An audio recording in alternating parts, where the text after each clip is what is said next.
बाई बाई बाई बाई किती भांडतात या बायका. भाई यांना खरंच लिटरली मी सांगते एवढी एनर्जी कुठून येते ना यांच्यात मला समजतच नाही. काही बायका अशा असतात आणि काही बायका एवढ्याच चांगल्या असतात. तर आता ते कसं ते मी तुम्हाला लास्टला सांगते. तर सकाळी सकाळी सुरलेलं तोंड घेऊन चहा खारी खाऊन मी लगेच कामावर यायला निघाले. पण एवढे तर माझी काही भूक भागली नव्हती आज. सो मग मी तिकडे गेल्यावर मस्त गरमागरम एक मेंदू वडा ठोसला आणि त्याच्यानंतर पटकन कामाला बसले. आणि ते करत करत पूर्ण दिवस गेला आणि मग तिथून निघाले. आज तर काय माहिती का एवढी गर्दी होती ना, जिथे गर्दी नसते ना तिथे पण गर्दी होती. माझं तर या गर्दीला बघूनच डोकं दुखायला.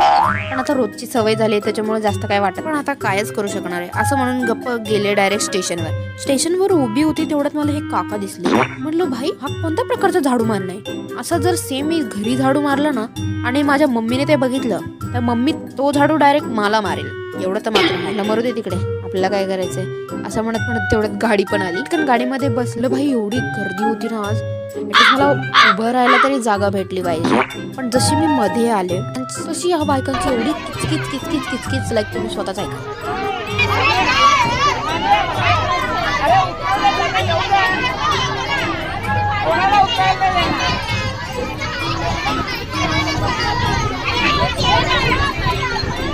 यार यांना कस काय एवढी एनर्जी येते.